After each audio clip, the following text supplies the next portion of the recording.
आप लोगों ने यूनिवर्सिटीज़ में कॉलेजेस में मालन्यूट्रिशन के बारे में पढ़ा होगा डिटेल से, लेकिन जो हमारे पास हॉस्पिटल सेटिंग में मालन्यूट्रिशन की मैनेजमेंट है और हमारे लेक्चर्स में वो टोटली डिफरेंट है।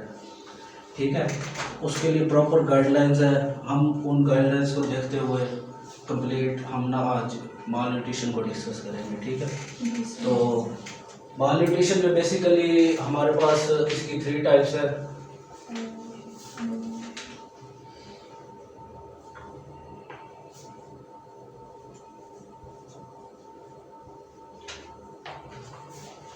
MAM moderate acute malnutrition, severe acute malnutrition और गैम ग्लोबल एक्यूट मालन्यूट्रिशन। ठीक है, अच्छा मोस्टली हम डिस्कस करते हैं मैम और सैम को। ठीक है, और गैम को हम निगलेक्ट कर देते हैं, लेकिन जो ग्लोबल एक्यूट मालन्यूट्रिशन है ये मेन इंडिकेटर है किसी भी कंट्री की। अगर हमने मालन्यूट्रिशन का इंडेक्स निकालना है कि इस मुल्क में कितने परसेंटेज है, तो हम वो गैम यूज़ करते हैं उसके लिए।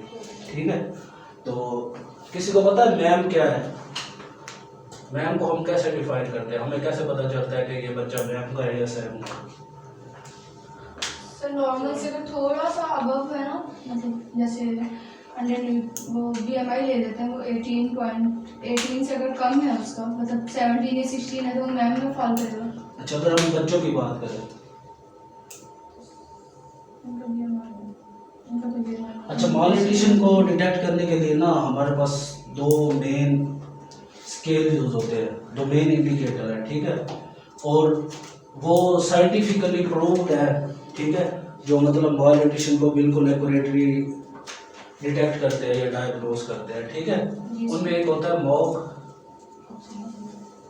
एक है weight to height ratio. Sir ma'am को डिटेक्ट नहीं, मालन्यूट्रिशन को ओवरऑल। ठीक है, अच्छा वेट टू हाइट रेशियो जो है इसके WHO के चार्ट्स हैं। ठीक है, तो ये चार्ट आपने अगर आपको मिल जाए तो कल आपने डाउनलोड करके ले आना है। हाँ ये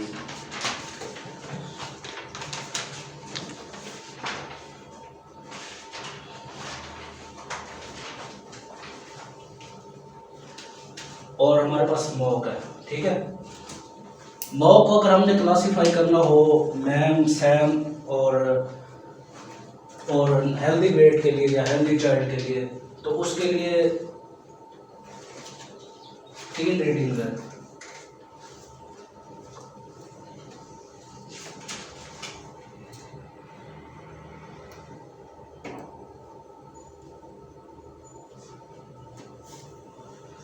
अगर लेस देन 11.5 सेंटीमीटर होगा तो वो होगा सैम। ठीक है, 11.5 से 12.5 सेंटीमीटर होगा तो वो होगा मैम, और 12.5 से ज़्यादा होगा तो वो होगा हेल्दी। ठीक है, एक तो हमें पता चल जाएगा कोई भी मतलब हमारे पास पेशेंट है, अगर हमने उसको मॉक किया, इनमें से किसी भी रेंज में वो फॉल कर रहा है तो हमें डायग्नोस हो जाएगा वो मैम है, सैम है या हेल्दी वेट है। ठीक है, सेकंड पे है वेट टू हाइट रेशो। ठीक है, वेट टू हाइट रेशो में हम देखते हैं कि ना इस चार्ट के जरिए उसकी लेंथ को हम प्लॉट करके देखते हैं।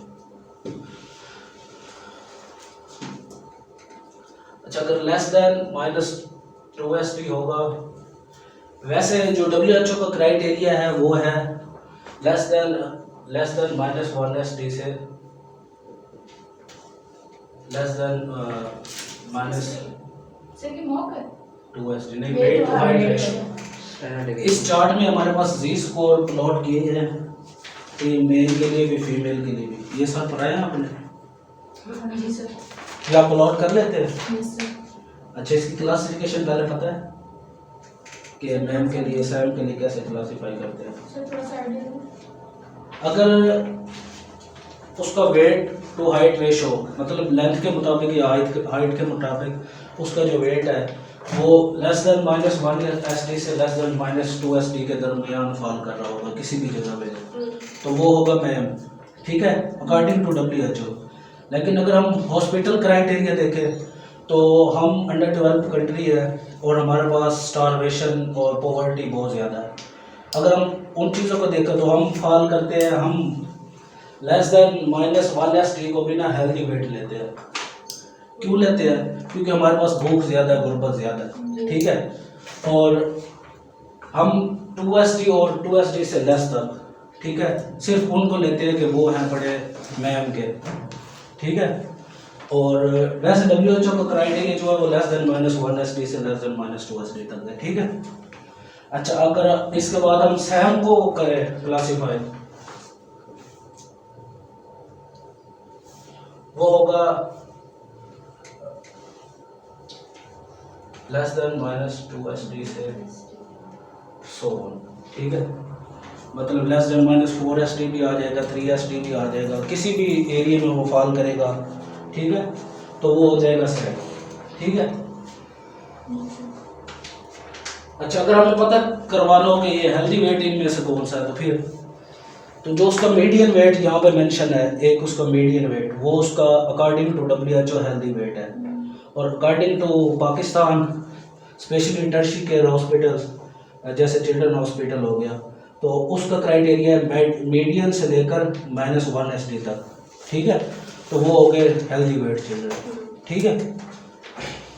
समझ आ गई है ये सबको? सैम और मैम को क्लासिफाई करने का तरीका आ गया, ठीक है। मतलब सैम की डेफिनेशन क्या होगी? अगर वेट है लेस देन -2SD से -3SD तक या 4SD तक, और वॉक है लेस देन 11.5 सेंटीमीटर, तो हम कहते हैं कि वो बच्चा सैम है, सेवेरली एक्यूट माल नरिश्ड है, ठीक है। सही है?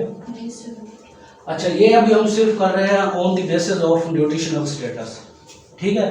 अभी हमने उसकी डाइट को भी नहीं किया, अभी हमने उसकी फिजिकल कंडीशन को भी नहीं किया, अभी हमने इन सब चीज़ों को निगलेक्ट किया है, सिर्फ हम on the basis of weight और हाइट हम कर रहे हैं, ठीक है।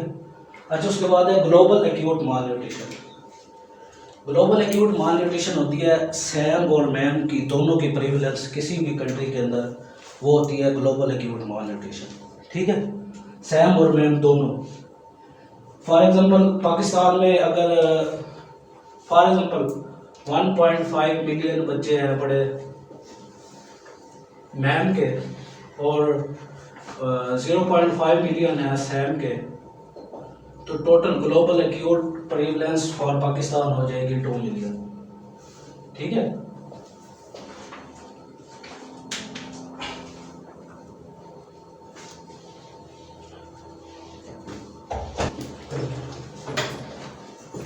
अच्छा, अगर हम बात करें सिर्फ मैम की, हम मैम से स्टार्ट करते हैं।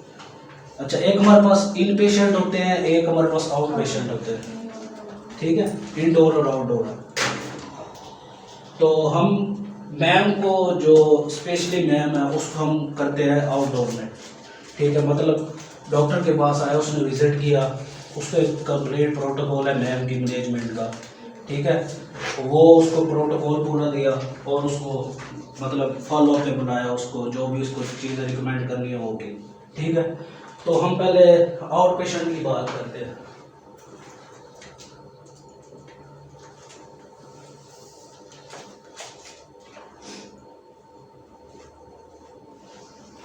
अच्छा,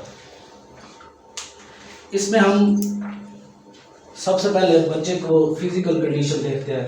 न्यूट्रिशनल स्टेटस हमारे पास बाहर जो हमारे पास पीए होता है या बाहर नर्सिंग स्टाफ होता है, ठीक है, या हम खुद भी कर सकते हैं। वेट और हाइट से वो हमें बता देते हैं कि ये जी स्कोर इसका इसमें फॉल कर रहा है, इसका मोग ये है और वेट और हाइट इसकी ये है, ठीक है। वो हमें प्लॉट करके बता देता है कि मतलब ये किस एरिया में फॉल कर रहा है, हमें पता चल गया न्यूट्रिशनल स्टेटस की बेस पे। एज अ न्यूट्रिशनिस्ट हमने क्या करना है, हमने उसका सबसे पहले डिहाइड्रेशन स्टेटस देखना है, ठीक है। डिहाइड्रेशन स्टेटस को हम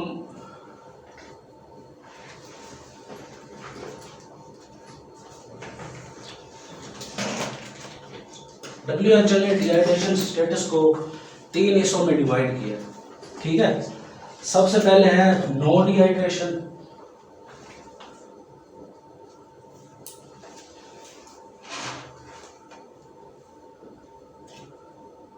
दूसरे नंबर पे है सम डिहाइड्रेशन,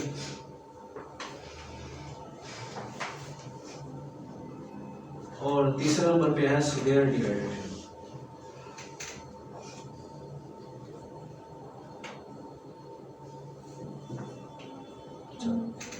माल न्यूट्रिशन के जितने भी बच्चे होते हैं उनमें डिहाइड्रेशन प्रेजेंट होती है।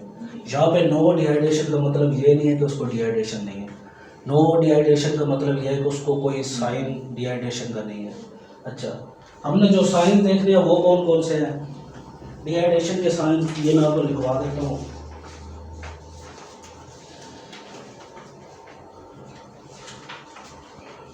ये नोट कर लिए? जी सर।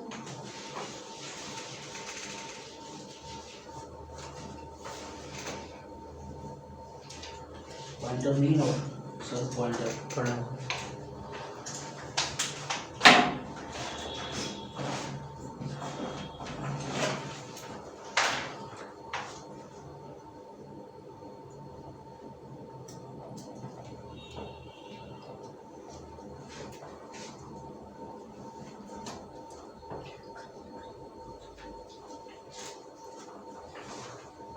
ये सम डिहाइड्रेशन और स्वेयर डिहाइड्रेशन, इन दोनों में अलग अलग साइंस प्रेजेंट होते हैं। कुछ कॉमन है सही, लेकिन मैं दोनों के अलग अलग लिख दूंगा। जो कॉमन है वो भी आपको पता चल जाएगा, जो डिफरेंट है वो भी। स्वेयर डिहाइड्रेशन में हमारे पास आता है बच्चा लिथार्जिक होगा या फिर अनकॉन्शियस होगा।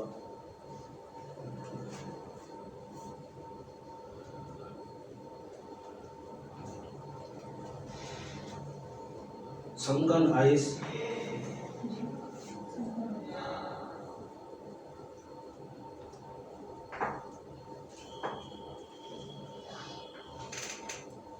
not able to drink or drink poorly, ठीक है।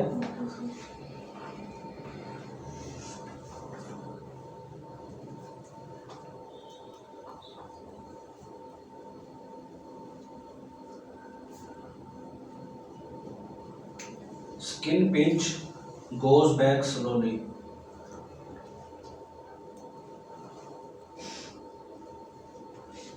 अगर उसकी स्किन पे हम पिंच करते हैं तो जिस तरह एक नॉर्मल बंदा होता है, अगर उसको हम पिंच करें फ़ौरन वैसे के वैसे हो जाता है, लेकिन उसका गोज थोड़ा थोड़ा आहिस्ता होता है, ठीक है, फ़ौरन असली हालत में नहीं आता, ठीक है। अगर इसमें से कोई भी साइन प्रेजेंट होगा तो हम कहेंगे कि बच्चा सीवियरली डिहाइड्रेटेड है, ठीक है। और सम डिहाइड्रेशन में आएगा हमारे पास इरिटेबल, रेस्टलेस, ड्रिंक ईगरली,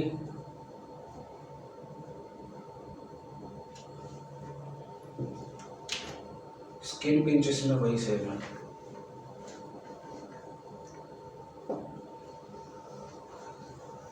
ठीक है, सबसे पहले हमने क्या किया, बच्चे को क्लासीफाई किया कि उसके अंदर डिहाइड्रेशन का कौन सा साइन है। हमने ये सारी चीज़ें उससे पूछनी है कि मतलब कितना पानी पीता है, कैसे पीता है, उसकी मदर से सब कुछ ये पूछना है। तो इसमें से अगर कोई भी साइन प्रेजेंट होगा तो हम उसको क्लासीफाई कर देंगे कि इसको डिहाइड्रेशन है, कौन सी है, नो डिहाइड्रेशन है, सम डिहाइड्रेशन है या सीवियर डिहाइड्रेशन है, ठीक है। अच्छा, ये आप लिख लें, जो नो डिहाइड्रेशन है उसके लिए हम IMNCI गाइडलाइंस है, उसका प्लान ए देते हैं, IMNCI, ठीक है, इंटरनेशनल मैनेजमेंट न्यूट्रिशनल गाइडलाइंस है, ठीक है, और इंटेंसिव केयर।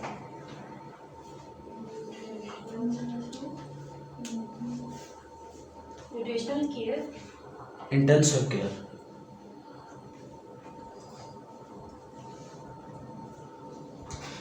ठीक है। अच्छा, इसके लिए नो डिहाइड्रेशन के लिए प्लान ए देते हैं, प्लान ए देते हैं, IMNCI गाइडलाइंस का प्लान ए, ठीक है। और सम डिहाइड्रेशन के लिए प्लान बी देते हैं, और सीवियर डिहाइड्रेशन के लिए प्लान सी देते हैं, ठीक है। ये तीनों प्लान्स मैंने लास्ट पे विद प्रॉपर इनकी डाइटरी गाइडलाइंस सब कुछ वो मैं शेयर करूंगा लास्ट पे, ठीक है। अभी आप ये नोट कर लें, ठीक है।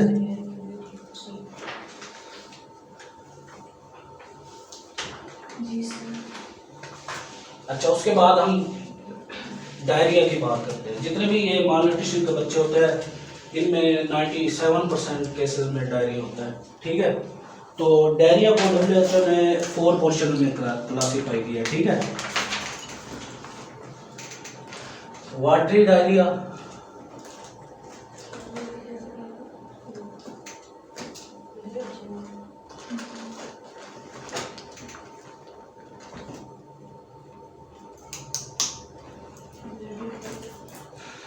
एक्यूट परसिस्टेंट डायरिया, ठीक है, परसिस्टेंट डायरिया,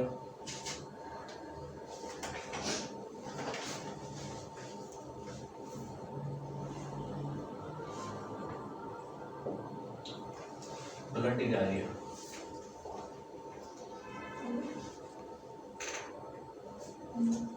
ठीक है। WHO ने इसको 4 कैटेगरीज में क्लासिफाई किया है, सही है। अब आपने डिहाइड्रेशन को अपने माइंड में रखना है, ठीक है, उसके साइंस को। तो जब तक वो आपके माइंड में नहीं होते तो हम फर्दर मूव नहीं कर सकते, आगे आपको मतलब डिफ़िकल्टी होगी समझने में, ठीक है। कौन सी टाइप्स है डिहाइड्रेशन की? नो डिहाइड्रेशन, सम डिहाइड्रेशन, सीवियर डिहाइड्रेशन, 3 टाइप्स है, ठीक है। वाटरी डायरिया, वाटरी डायरिया है कि अगर एक दिन में किसी भी टाइम बच्चा 3 स्टूल पास करे, ठीक है, विद नो मतलब थोड़ा सा टाइम ड्यूरेशन हो, पूरे दिन में नहीं, मतलब 1 घंटे में या 30 मिनट में 3 स्टूल पास करे, ठीक है, वो तो होगा वाटरी डायरिया, ठीक है। उसको हम क्लासीफाई करेंगे वाटरी डायरिया, ठीक है। अच्छा, इसमें ना नो डिहाइड्रेशन के चांसेस भी होते हैं और सम डिहाइड्रेशन के चांसेस भी होते हैं, ठीक है। इसको हम सिर्फ रिकमेंड करते हैं सप्लीमेंटेशन और एंटीबायोटिक।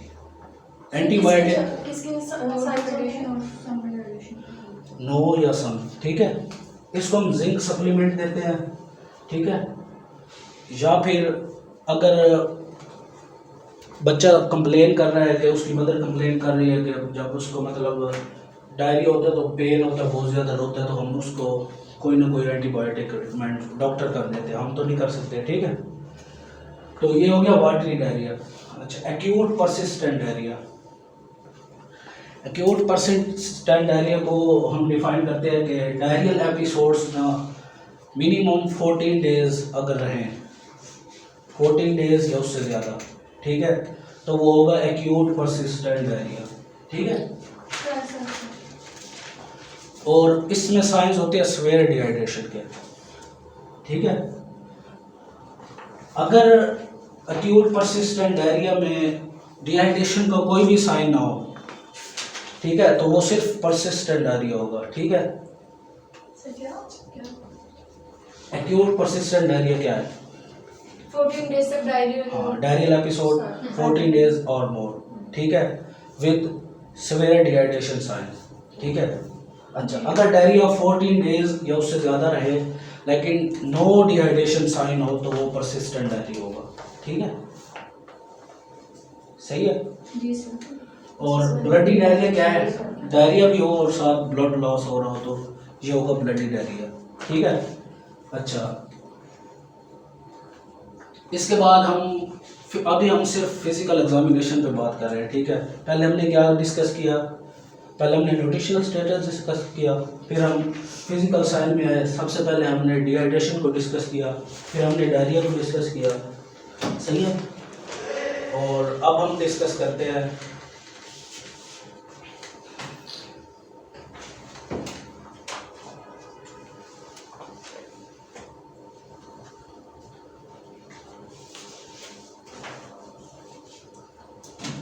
एडीमा को डिस्कस करते हैं,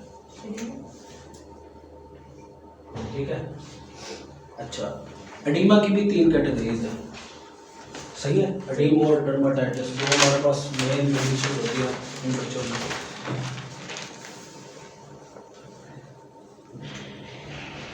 आपने कभी हॉस्पिटल विजिट किया हो तो वहाँ पे कभी चिल्ड्रन में विजिट किया किसी ने?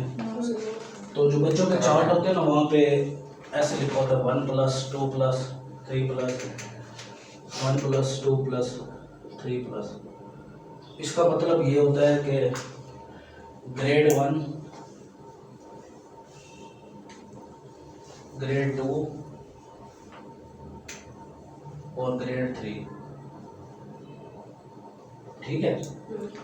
ग्रेड 1 एडिमा में क्या होगा, सिर्फ हाथों पे एडिमा होगा, ठीक है, हाथों पे या बाजुओं पे बस, ठीक है। ग्रेड 2 में क्या होगा, पाँव पे और हाथों और बाजू, ठीक है, लेग्स में और हाथों और बाजुओं पे, ठीक है। और ग्रेड 3 में क्या होगा, उसका जो बैली है वो स्वेल होगा, ठीक है, और उसकी जो लेग्स है वो स्वेल होंगी और कंप्लीट बाजू स्वेल होंगे और स्किन के ऊपर रैशेस होंगे रेड कलर के, ठीक है। तो वो होगा ग्रेड 3 एडिमा, ठीक है। तो बाजू की स्किन पे होंगे, बाजू पे भी होते हैं और बॉडी पे भी हो सकता कहीं पे भी हो सकते हैं, लेकिन रैशेस होंगे, ठीक है। ओवरऑल बाजू पे, लेग्स पे, एब्डोमेन पे कहीं भी हो सकते हैं, ठीक है। अच्छा, और अगर हम डर्माटाइटिस को क्लासिफाई करें, ग्रेड 1 डर्माटाइटिस में ये होगा कि सिर्फ बॉडी के ऊपर स्किन रैशेस होंगे, ठीक है, सिर्फ कहीं कहीं पे रैशेस होंगे, ठीक है। और ग्रेड 2 डर्माटाइटिस में क्या होगा, रैशेस होंगे और रैशेस के अंदर पस होगी, सही है। ग्रेड 1 में सिर्फ रैशेस होंगे, ग्रेड 2 में रैशेस होंगे और पस होगी, ठीक है। और ग्रेड 3 में क्या होंगे, रैशेस भी होंगे, पस भी होगी, उसके साथ साथ ब्लड निकल रहा होगा, ठीक है। तो वो ग्रेड 3 सर डर्माटाइटिस 2 और 1 का दोबारा बताएं जी। सर 1 और 2 ग्रेड का दोबारा बताएं। ग्रेड 1 होगा सिर्फ स्किन रैशेस, ग्रेड 2 होगा स्किन रैशेस विद पस, ठीक है। और ग्रेड 3 होगा स्किन रैशेस पस प्लस ब्लड लॉस, ठीक है।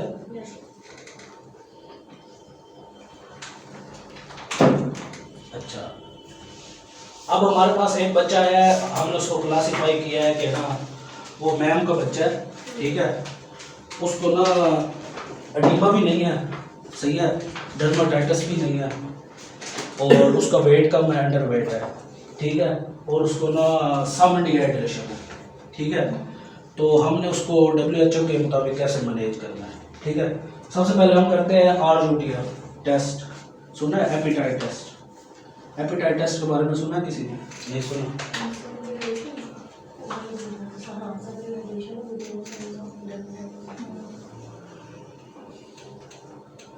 एपिटाइट टेस्ट यूज होता है ये चेक करने के लिए कि बच्चा कितना खाता है और खा भी सकता है कि नहीं खा सकता, ठीक है। और उसकी GIT ट्रैक में कहीं पे इन्फेक्शन तो नहीं है जिसकी वजह से वो नहीं खा रहा, ठीक है। तो इसके लिए हम रिकमेंड करते हैं, जो न्यूट्रिशनिस्ट होता है वो मदर को एक पैकेट देता है RUTF, ठीक है। RUTF ready to use therapeutic food, ठीक है। RUTF stand for ready to use therapeutic food या फीड, ठीक है। ये कमर्शियली अवेलेबल है, ये यूनिसेफ बना रहा है, ठीक है। हमारे चिल्ड्रन हॉस्पिटल में मौजूद होते हैं जी। क्या नाम है इसका दोबारा? Ready to use therapeutic feed, ठीक है। ये एक पैकेट होता है, पैकेट यूनिसेफ ने बनाया है, ठीक है। इसकी कंपोजिशन मैं आपको लिखवाता हूँ। इसमें ना ये 92 ग्राम का पैकेट होता है, ठीक है। 550 किलो कैलोरीज देता है। इसके अंदर 12 से लेकर 16 ग्राम तक प्रोटीन होती है। बाज़ लोग 20 भी लिखते हैं, बाज़ लोग 12 लिखते हैं, बाज़ लोग 16 लिखते हैं, लेकिन 16 ग्राम प्रोटीन होती है एक साशे के अंदर। वो जो ब्लू से कलर का होता है, नहीं, रेड कलर का होता है, जिसको अक्सर मदर कह रही होती है हॉस्पिटल में, आप जाए ना, वो कह रही होती है मेरे बच्चे को चॉकलेट दे दे। अच्छा पीनट बटर से बनता है, ठीक है। उसका चॉकलेट टाइप टेस्ट होता है और RUTF उसको बोलते हैं, ठीक है। उसके ऊपर लिखा भी होता है RUTF, ठीक है। तो हमने एपिटाइट टेस्ट कैसे करना है, हमने मदर को देना है। सबसे पहले मदर को कहना है कि अच्छी तरह अपने हैंड वॉश करें, सही है। हैंड वॉशिंग गाइडलाइंस आपने पढ़ी है WHO की, सबने? कल आपने लिख के लानी है हैंड वॉशिंग गाइडलाइंस WHO की, ठीक है, सही है। किसी ने, मैं किसी से बुलवा के यहाँ पे प्रैक्टिस करवाऊंगा कैसे हैंड वॉश करने हैं, ठीक है। तो WHO की गाइडलाइंस के मुताबिक उनको पहले हमने काउंसल करने के हैंड वॉशिंग कैसे करनी है, ठीक है। उसके बाद उसको वो पैकेट देना है, सही है। पैकेट पे एक साइड पे जगह बनी होती है, वहाँ से ना वो ओपन हो जाता है, ठीक है। उसको ना थर्ड पोर्शन बच्चे को खिलाना है, उसने मदर को कहना है कि थर्ड पोर्शन खिलाना है फ्रीक्वेंटली, मतलब 30 मिनट के अंदर, सही है, थर्ड पोर्शन खिलाना है। अगर वो बच्चा खा ले, इसका मतलब ये है कि उसका एपिटाइट टेस्ट पॉजिटिव है। अगर वो बच्चा नहीं खाता, रोता है या वॉमिटिंग कर देता है या डायरिया, सही है, स्टूल पास कर देता है, तो इसका मतलब ये है कि उसका एपिटाइट टेस्ट पॉजिटिव नहीं है, नेगेटिव है। ठीक है, अगर उसका एपिटाइट टेस्ट पॉजिटिव आता है तो हम ना उसको RUTF जो अवेलेबल है उसके वेट के मुताबिक हमने उसको रिकमेंड कर देते हैं। ठीक है, एक दिन में आपने 2.5 खाने हैं, 5 खाने, 6 खाने, 7 खाने, 8 खाने, 10 खाने, अगर वो खा रहा है तो अगर उसका एपिटाइट टेस्ट पॉजिटिव आता है, ठीक है, तो हम उसको ना RUTF रिकमेंड कर देंगे। अगर उसका एपिटाइट टेस्ट नेगेटिव आता है तो हम उसको 2 दिनों के लिए एडमिट करते हैं। ठीक है, एडमिट करने के बाद उसको ना पहले राइस डाइट देते हैं, सही है। सर ऐसा ऐसा क्यों नहीं है साबित? अच्छा, जब पॉजिटिव आता है, समझ आ गया इतना? जी ये चीज़ें समझने वाली है, लिखने वाली नहीं है। लिख तो बंदा खुद भी लेता है। सर आप और दोबारा बताएं पॉजिटिव बात। अच्छा, RUTF टेस्ट अगर पॉजिटिव आ जाता है तो हमने क्या करना है, हमने उसको RUTF के साशे रिकमेंड करना है। मैं अभी आपको बोल के लिख देता हूँ वेट के मुताबिक ना RUTF कितना देना है, ठीक है, ताकि फिर आपको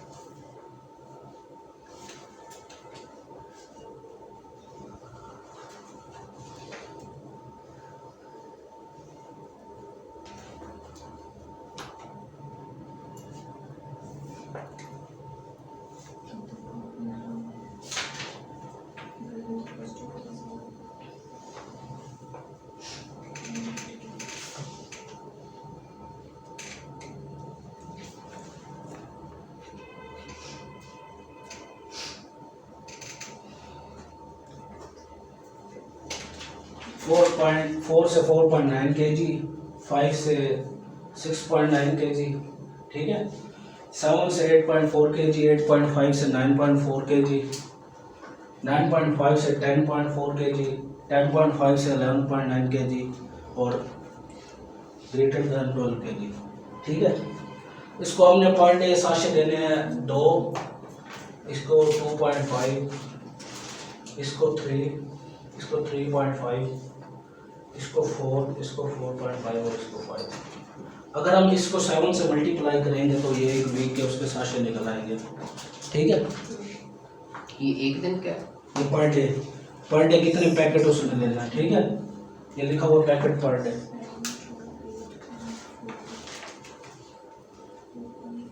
अच्छा, इस पैकेट का मतलब ये नहीं है कि उसने सिर्फ ये पैकेट खाना है। इसका मतलब ये है कि सॉलिड फूड हमने साथ इंट्रोड्यूस करवानी है। सही है, ये पैकेट जो उसकी डेफिशिएंसी है, जो उसको डिहाइड्रेशन है, जो उसको प्रोटीन की डेफिशिएंसी है, ये उसको फुलफिल करेगा। ठीक है, उसके साथ हमने फ्लूइड भी इसके जारी रखने हैं, क्योंकि ये फ्लूइड नहीं है, ये सॉलिड फूड है। ठीक है, और हमने डाइट की जो हमने डाइट रिकमेंड करनी है वो भी साथ जारी रहेगी। ठीक है, अच्छा, और इस पैकेट के बारे में एक और बात याद रखनी है कि जब ये पैकेट एक दफ़ा ओपन करना है तो विद इन 24 आवर उसको यूज़ करना है, अदरवाइज उसको डिस्कार्ड कर देना है।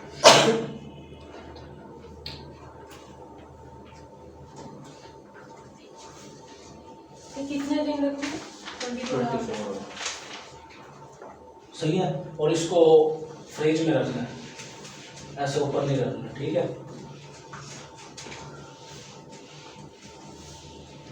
ये हो गया हमारे पास एपिटाइट टेस्ट पॉजिटिव। ठीक है, अगर एपिटाइट टेस्ट नेगेटिव आया, ठीक है, देन हम क्या करें, देन हम उसको एडमिट करेंगे वार्ड में। ठीक है, एडमिट करने के बाद हम उसको स्टार्ट करवाएंगे हाई प्रोटीन डाइट से। ठीक है, अगर हाई प्रोटीन डाइट में एक F100 है जो वहाँ पे अवेलेबल है, हम डेली बना रहे हैं हॉस्पिटल में। ठीक है, F100 डेली सुबह हमने स्टाफ रखा हुआ, वो आता है सारे बच्चों को F100। ठीक है, सही क्या है? F100 एक फूड है। ठीक है, इसकी रेसिपी ये है कि इसके अंदर 1 ml 1 किलो कैलोरीज देता है, ठीक है, सही है। पहले ये हमारे पास WHO भेजती थी F75 और F100, अब हमारे पास आना शुरू हो गया, ये हम खुद बनाना शुरू कर दिया हमने, मतलब इसकी रेसिपी हमने डिज़ाइन की है अकॉर्डिंग टू WHO वहाँ उसमें ऐड कर दी थी शुगर, सही है, हम ऐड करते हैं राइस फ्लोर, ठीक है। तो ना उससे क्या होता है, उसके बच्चा जल्दी इम्प्रूव भी होता है और बच्चे को जो ज़्यादा शुगर लेने से ऑस्मोटिक डायरिया हो जाता है, तो बच्चे को डायरिया भी नहीं होता, ठीक है। तो F100 कमर्शियली अवेलेबल नहीं है अब हमारे पास, WHO ने देना बंद कर दिया है, तो हम खुद बना रहे हैं, इधर चिल्ड्रन हॉस्पिटल में खुद बन रहे हैं, ठीक है। एक स्टाफ है वो डेली आती है सुबह, उसका यही काम है, F100 F75 स्मूदी एग नोग ये चीज़ें बनाती है, ठीक है। अच्छा, हमने F100 से स्टार्ट करना है, सही है। उसका हमने सबसे पहले निकालना है पर डे फ्लूइड रिक्वायरमेंट, सही है। फ्लूइड रिक्वायरमेंट कैसे निकालते हैं, कैसे निकालते हैं? फर्स्ट 10 kg को 1000 ml, ठीक है।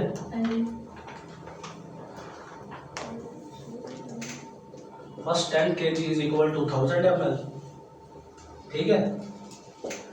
11 से 20 kg is equal to 500 ml, और 21 से 100, ठीक है।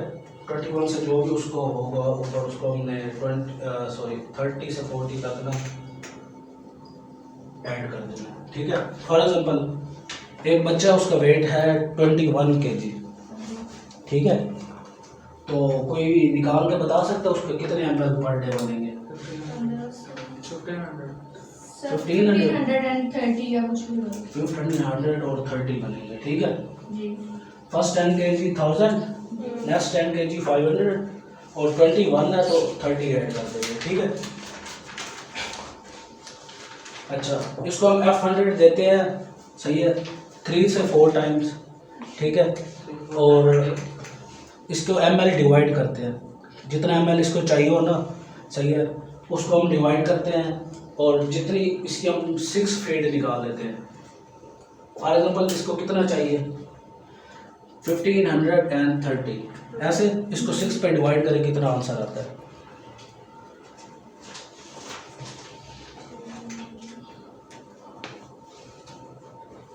सर 255। 255, सही है। तो हमने इसको 255 ml देना है एक फीड में, ठीक है, और इसको एक दिन में 6 फीड देनी है। 2 दिन हमने इसको ऐसा करना है, ठीक है, F100 देना है। 2 दिन हमने क्या देना है? F100, सही है। F100 से फिर हम शिफ्ट करते हैं, जितना ये F100 ले रहा हो उतना हम शिफ्ट कर देते हैं उसको RUTF में या एग नोग में, ठीक है, या स्मूदी में, वो हम पे डिपेंड करता है और बच्चे की कंडीशन पे डिपेंड करता है। अच्छा, एग नोग क्या है, उसकी रेसिपी क्या है? एग नोग होता है बॉइल्ड मिल्क के अंदर हम एग ऐड कर देते हैं, उसको अच्छी तरह पकाते हैं तो वो एग नोग बन जाता है, ठीक है। एग नोग, EGGNOG, एग नोग, ठीक है। और स्मूदी कैसे बनाते हैं, स्मूदी की रेसिपी भी बता देता हूँ।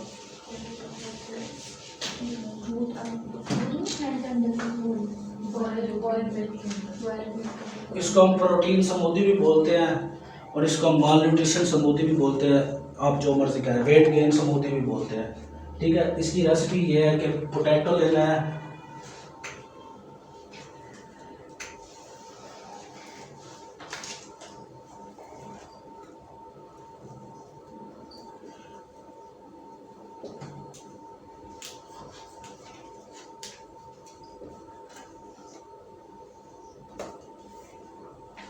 नॉर्मल ये हम यूज़ कर रहे हैं, हम इसमें आप मिल्क पाउडर भी ऐड कर सकते हैं, इसमें आप होल मिल्क भी ऐड कर सकते हैं योगर्ट की जगह, ठीक है।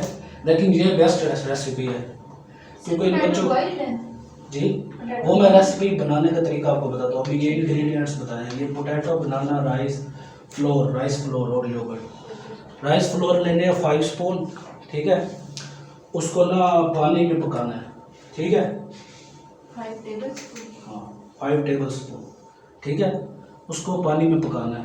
पानी में पकाने के बाद जब वो ब्राउनिश टाइप हो जाए, ठीक है, तो हमने एक बनाना लेना है, एक बॉइल्ड पोटैटो और हाफ कप योगर्ट या 1 कप भी ले सकते हैं, ठीक है।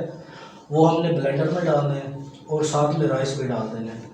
इनको ब्लेंड करके बच्चे को खिलाना है। अच्छा, अगर आपने नमकीन सर टेबल को पकाना है, फिर उसके बाद क्या बताया, ब्राउनिश कलर आ जाएगा। राइस फ्लोर को पकाना है, ठीक है, पानी में, सही है। उसके बाद हमने एक बॉइल्ड पोटैटो लेना है, एक बनाना लेना है और हाफ कप या 1 कप योगर्ट लेना है, ठीक है।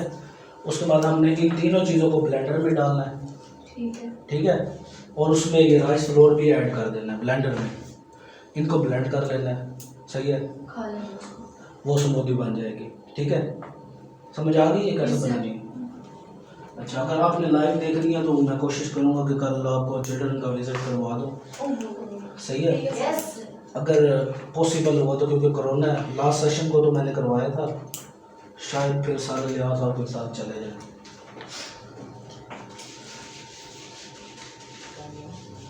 ठीक है, या हमने स्मूदी देनी है, ठीक है, या हमने RUTF देना है, या हमने एग नोक देना है। ये तीनों में से कोई भी चीज़ देनी है। अच्छा, ये हम दे क्यों रहे हैं? पहले F100 क्यों दिया और फिर हमने ये चीज़ें क्यों दी है? सिर्फ प्रोटीन डाइट देनी थी ना जी, सिर्फ प्रोटीन डाइट देनी थी ना उसको पहले। तो हमने शुरू में स्मूदी क्यों नहीं दी? सर उसका स्टमक उसको मतलब नहीं वो कर सकता ना, अभी वो वीक क्यों? हुआ है, GI ट्रैक इन्फेक्टेड है उसका। नहीं, मैंने तो नहीं कहा था उसको GI ट्रैक इन्फेक्टेड है, मैंने तो उसको कहा था सम डिहाइड्रेशन है उसको। हम स्मूदी इसलिए नहीं देते और एग नोक या RUTF इसलिए नहीं देते क्योंकि ना वो ज़्यादा कैलोरीज बेयर नहीं कर सकता, क्योंकि उसको सम डिहाइड्रेशन है, मतलब वो कम पानी पी रहा है, और कम सम डिहाइड्रेशन का मतलब कम कैलोरीज भी ले रहा है। साफ ज़ाहिर है, पानी कम है तो कैलोरीज भी कम है, तो हम उसको शिफ्ट कर देते हैं पहले समाल की तरफ, मतलब प्रोटीन। अच्छा, F100 की अगर मैं आपको कंपोजिशन बताऊं, 1 ml is equal to 1 kilo calorie, सही है, और इसके 100 ml में 2.9 ग्राम प्रोटीन होती है, ठीक है, सही है। और RUTF में कितनी थी? 16 ग्राम, ठीक है। पहले हमने कम प्रोटीन दी, जब उसने अच्छी तरह उसको बेयर कर लिया, हमें 2 दिन बाद पता चल गया कि वो डाइट को सही तरह बेयर कर रहा है, तो हमने उसको शिफ्ट कर दिया फिर, सही है।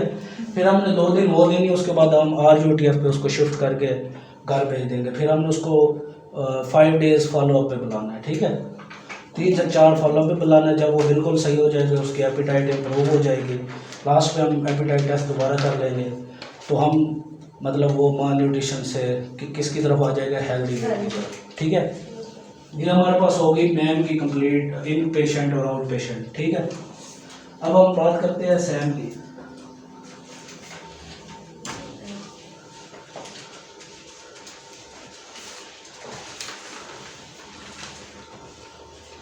अच्छा, सैम की मैनेजमेंट थोड़ी सी टफ है और ना बहुत ज़्यादा समझने वाली है, और इसकी थोड़ी सी भी किसी भी जगह पे हम अगर कोई गलती वगैरह कर देते हैं तो बच्चे की जान भी जा सकती है, ठीक है।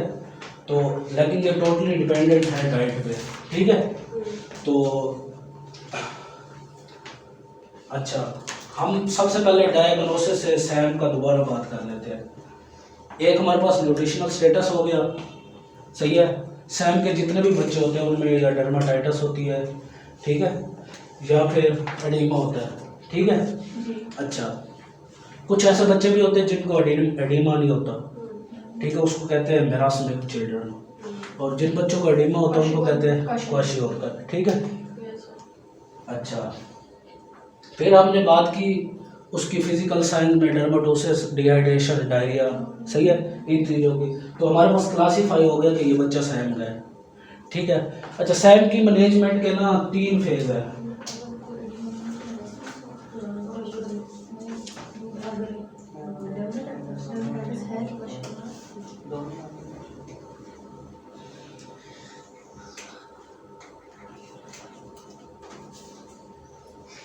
स्टेबलाइजेशन फेज है एक, ट्रांजिशन फेज है,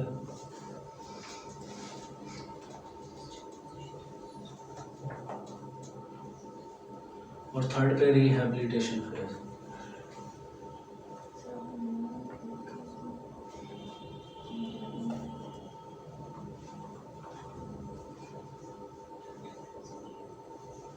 सैम को मैनेज करने के 10 स्टेप्स हैं, ठीक है, और 3 फेज है, ठीक है, 10 स्टेप 3 फेज, सही है। अच्छा,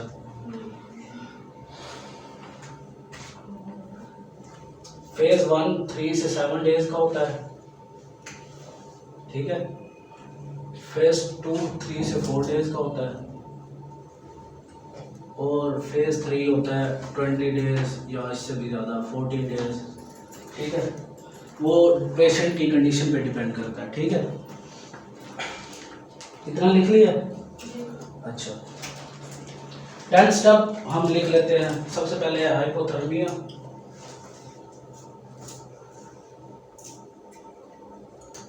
हाइपोग्लाइसीमिया,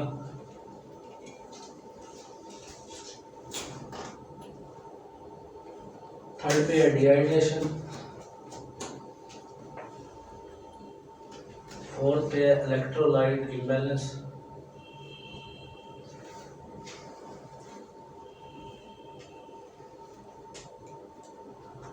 फिफ्थ पे है इन्फेक्शन,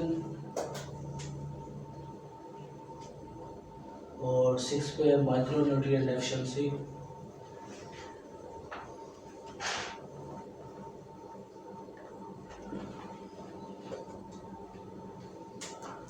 सेवन पे है cautious feeding, cautious feeding CAUTIOUS, ठीक है।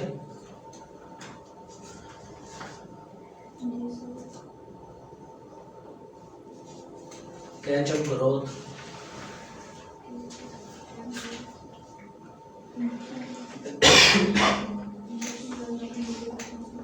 सेंसरी स्टिमुलेशन,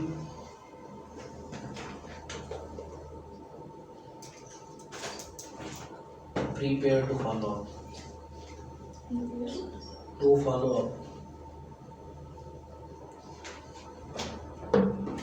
ठीक है। लिख लिया सबने? नहीं सर। ये शीशा तो खोल दे।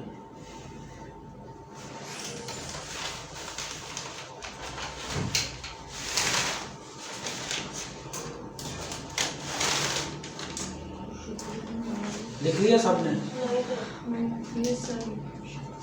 अच्छा, स्टेबलाइजेशन फेज में हम सिर्फ F75 देते हैं।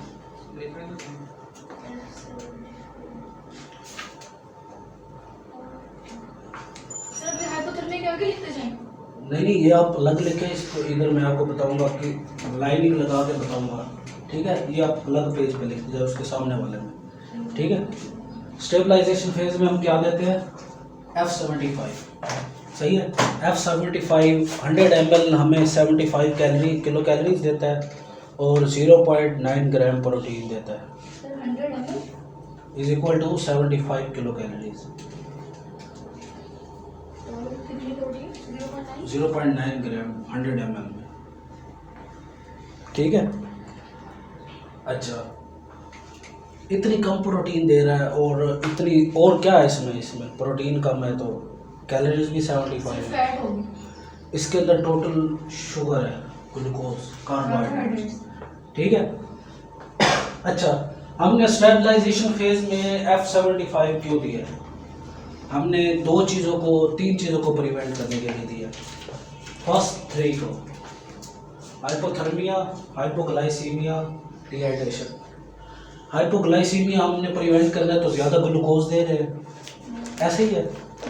डिहाइड्रेशन को प्रिवेंट करना है तो फ्लूइड ज़्यादा दे रहे हैं, ठीक है।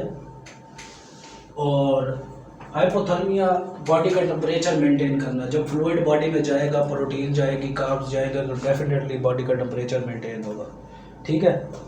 बॉडी रेस्ट पोजीशन से मेटाबॉलिज्म उसका फास्ट होगा, उसके अंदर कुछ जाएगा तो वो वर्क करेगा, ठीक है। तो उसका जो टेम्परेचर है, जो हाइपोथर्मिया है, वो करेक्ट होके उसका टेम्परेचर होम्योस्टेसिस पे चला जाएगा, ठीक है। मतलब हमने क्या करना है स्टेबलाइजेशन फेज में, ये 3 चीज़ें हमने करेक्ट करनी है, ठीक है। सिर्फ ये 3 चीज़ें हमने स्टेबलाइजेशन में करेक्ट करनी है, ठीक है। अच्छा, हमने देना कैसे F75? उसको हमने जैसे अभी हमने कलेक्ट किया था उसके पर डे फ्लूइड रिक्वायरमेंट निकालने, उसकी फीड पे डिवाइड करना है। अच्छा, ये सैम के बच्चे इतने कॉशियस होते हैं ना कि ये मतलब जो इसकी फ्लूइड की रिक्वायरमेंट है ना वो भी नहीं ले सकते। तो हमने ना कम से शुरू करना है, पहले हमने 20 से 30 ml पर फीड देना है, ठीक है। हमारे पास 7 डेज है, 2 से 3 दिन हमने देना है 20 से 30, फिर हमने उसको 40 पे ले जाना है, फिर हमने उसको 60 से 70 ml पर kg तक ले जाना है, ठीक है। उसको बढ़ा लेना ml पर kg, ठीक।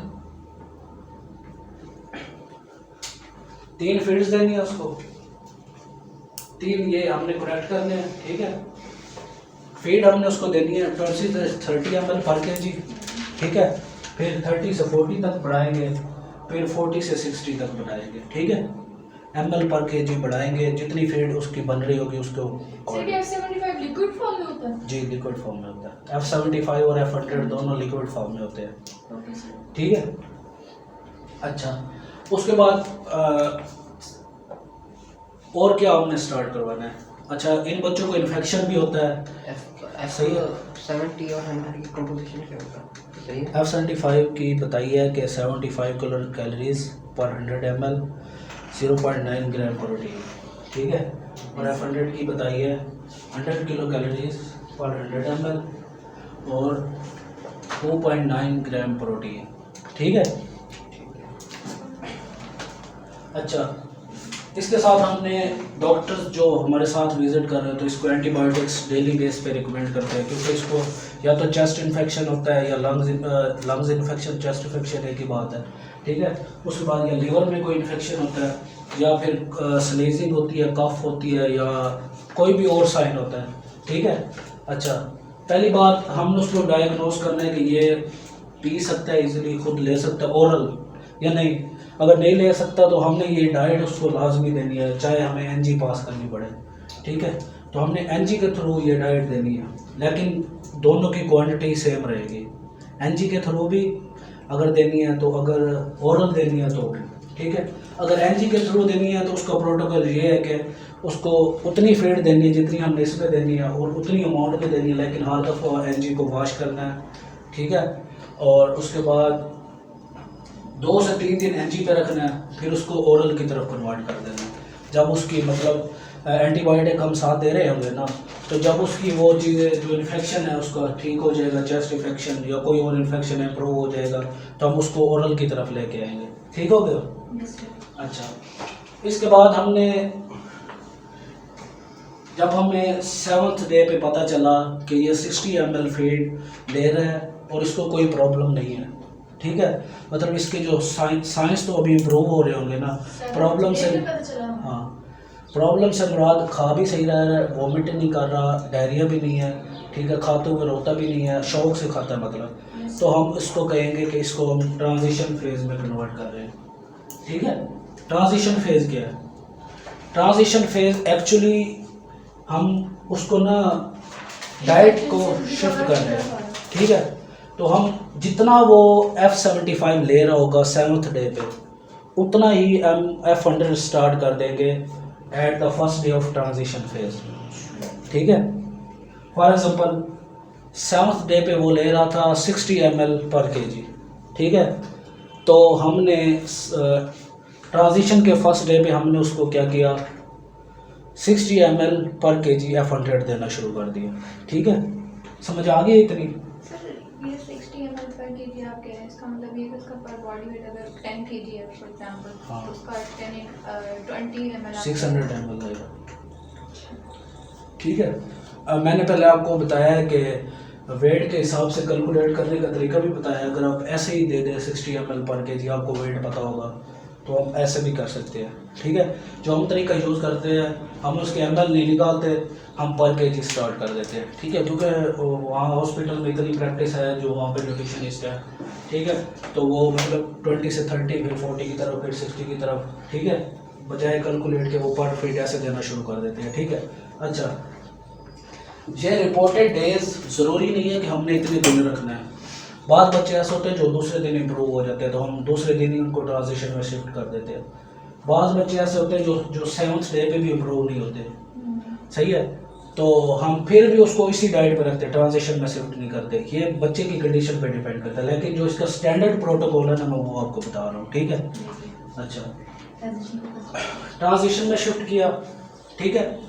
ट्रांजिशन में शिफ्ट करने के बाद हमने F100 को क्या किया, जितना वो F75 ले रहा था, ठीक है, उतना F100 में शिफ्ट कर दिया। अच्छा, अब हमने इसको फिर ग्रेजुअली इंक्रीज करना है, ठीक है। 60 ml को हमने 120 ml तक लेके जाना है, ठीक है। 60 ml को, फॉर एग्जाम्पल 3 kg का बच्चा है तो हमने उसको कितने देनी है, 120 को 3 से मल्टीप्लाई करें, 360 ml पर डे, ठीक है। तो हमने 60 ml को 120 ml 3 दिनों में हमने शिफ्ट करना है, मतलब उसको ग्रेजुअली इंक्रीज करना है। अच्छा, उसमें प्रोटीन कम जा रही थी, इसमें हमने प्रोटीन बढ़ा दी है, 2.9 है ना F100 में। अच्छा, ये ट्रांजिशन फेज कंप्लीट हो गया।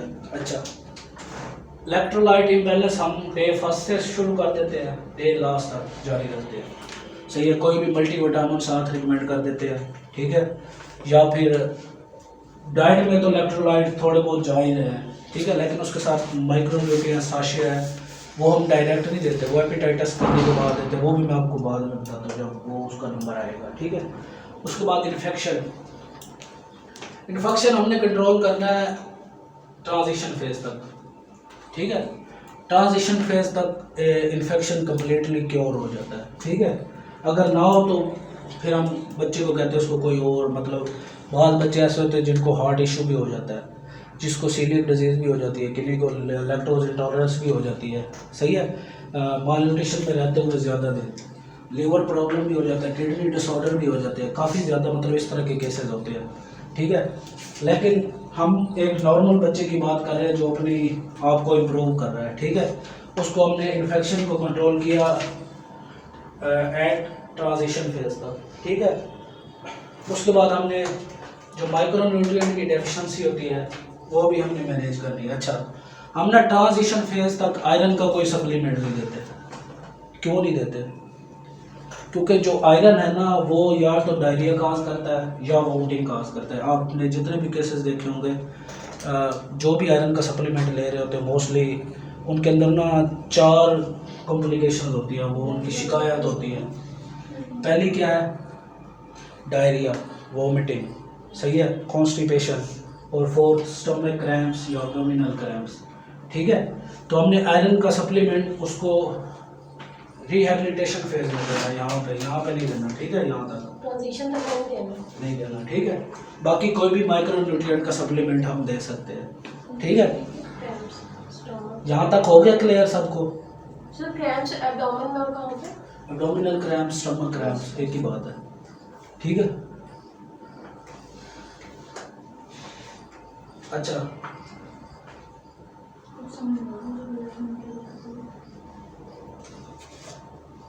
ये हमारे पास कॉशियस फीडिंग होगी। कॉशियस फीडिंग से मुराद हमने ना मेजर्ड फीडिंग देनी है और कंट्रोल जो हम दे रहे हो हमें पता हो। ऐसे ही अगर हम इन बच्चों को डायरेक्ट, फॉर एग्जांपल आप में से कोई गया उसने ना डायरेक्ट RUTF एपिटाइट टेस्ट के लिए रिकमेंड कर दिया, ठीक है, तो एकदम इतनी ज़्यादा एनर्जी जाएगी तो बच्चे शौक में चले जाते हैं, ठीक है। तो हमारे पास फॉर एग्जांपल अगर आप में से कोई गया है जो मतलब ट्रेंड नहीं है, जिसको इस डाइट का नहीं पता, उसने जाते ही RUTF दे दिया, वो हाई एनर्जी हाई प्रोटीन है, ठीक है, तो बच्चे शौक में चले जाते हैं क्योंकि वो उनके पास इतनी एबिलिटी नहीं है कि वो मतलब इतनी एनर्जी को डाइजेस्ट कर सके या एब्जॉर्ब कर सके या इतनी प्रोटीन को एब्जॉर्ब कर सके, क्योंकि वो बहुत ज़्यादा लिथार्जिक हो चुके हैं ड्यू टू डिहाइड्रेशन, डायरिया, ठीक है, माल न्यूट्रिशन, सही है। तो हमने पहले कॉशियस फीडिंग मतलब एक मेजर्ड क्वांटिटी में और विद क्रिटिकल केयर हमने ये देनी है। उसके बाद जब ट्रांजिशन फेज तक उसने अपने आप को अचीव कर लिया तो फिर हमने उसकी कैचअप ग्रोथ मतलब उसकी अब हमने ना उसका वेट गेन करवाना है, सही है। सर कॉशियस फीडिंग में क्या होगा? मेजर्ड फीडिंग मेजर्ड देनी है कि मैंने RUTF नहीं करना।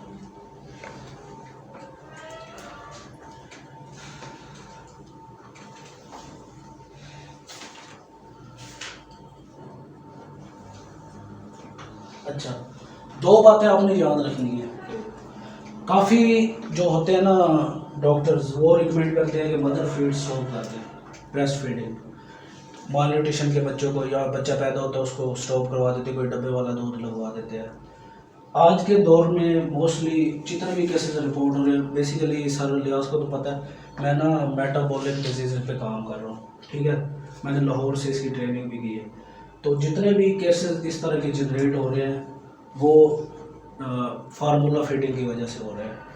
मदर फीड नहीं होती शुरू में, मेन रीज़न इनकी है, पहली रीज़न मेटाबॉलिक जितनी भी डिजीज़ है उसकी है फैमिली मैरिजेस, ठीक है। उसके बाद दूसरे नंबर पे आती है हमारे पास फार्मूला फीडिंग, सही है।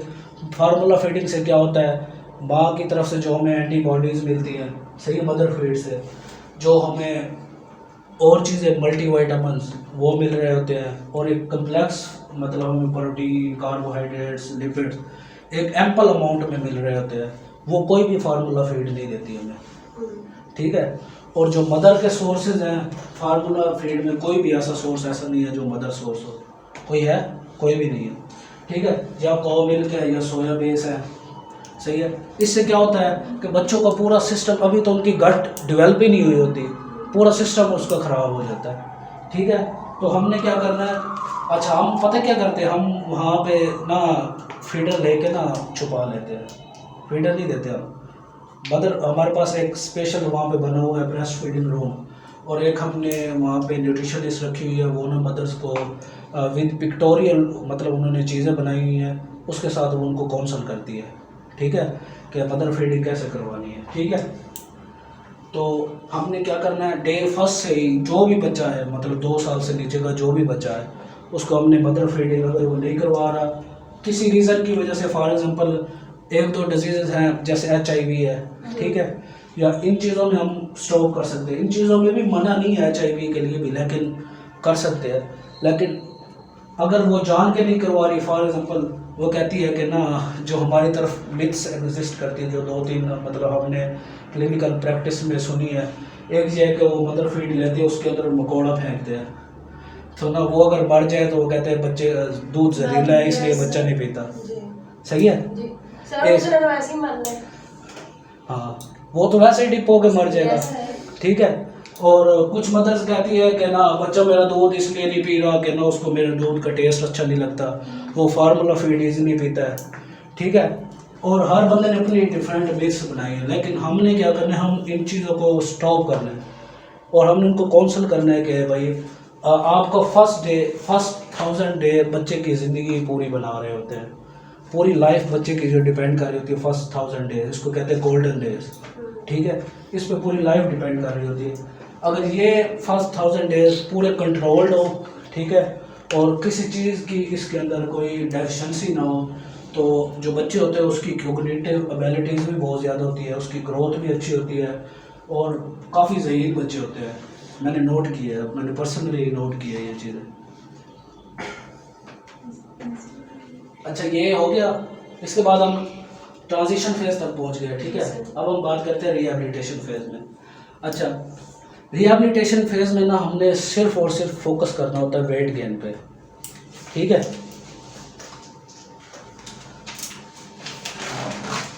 वेट गेन कैसे होगा? खुराक खाने से। कैसी खुराक? न्यूट्रिशियस खुराक। न्यूट्रिशियस खुराक में क्या क्या चीज़ है?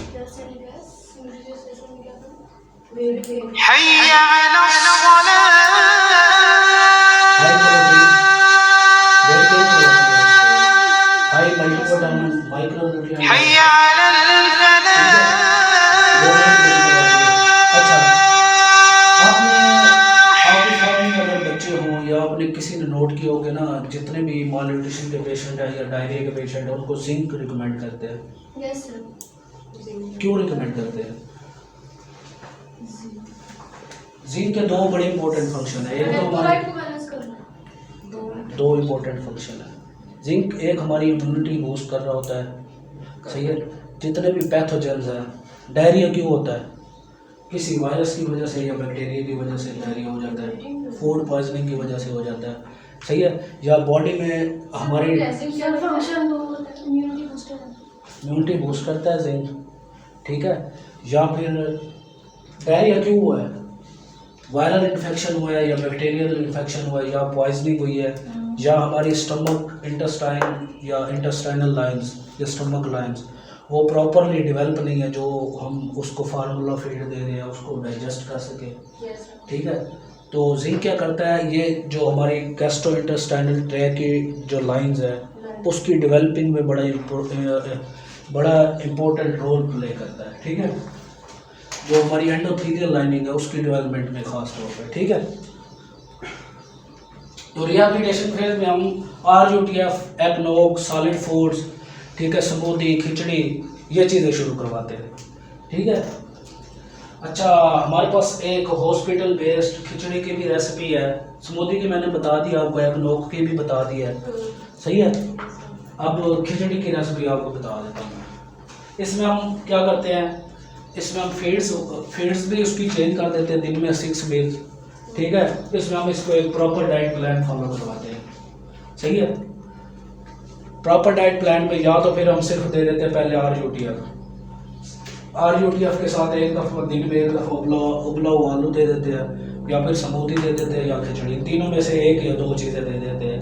ठीक है, और साथ में एप्पल जूस रिकमेंड कर देते हैं। एप्पल जूस आयरन का अच्छा सोर्स है बच्चों के लिए। ठीक है, तो फिर हम इसको फॉलो पे बुलाते हैं, 5 डेज़ के फॉलो पे, 5 दिन बाद आना है, फिर अगले 5 दिन, फिर हम देखते हैं इसका वेट में कितनी इम्प्रूवमेंट आ रही है।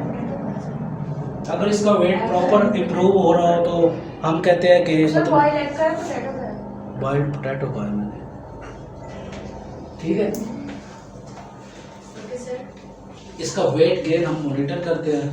अगर इसका वेट गेन 20 डेज तक प्रॉपरली वेट गेन हो रहा हो, ठीक है, तो फिर हम उसको ना टोटल सॉलिड डाइट की तरफ शिफ्ट कर देते हैं, RUTF भी रोक देते हैं, सॉलिड डाइट की तरफ शिफ्ट कर देते हैं। ये कंप्लीट मैनेजमेंट है हमारे पास सैम की। ठीक है, 5 मिनट रेस्ट कर ले, फिर हम गाइडलाइंस पढ़ते हैं।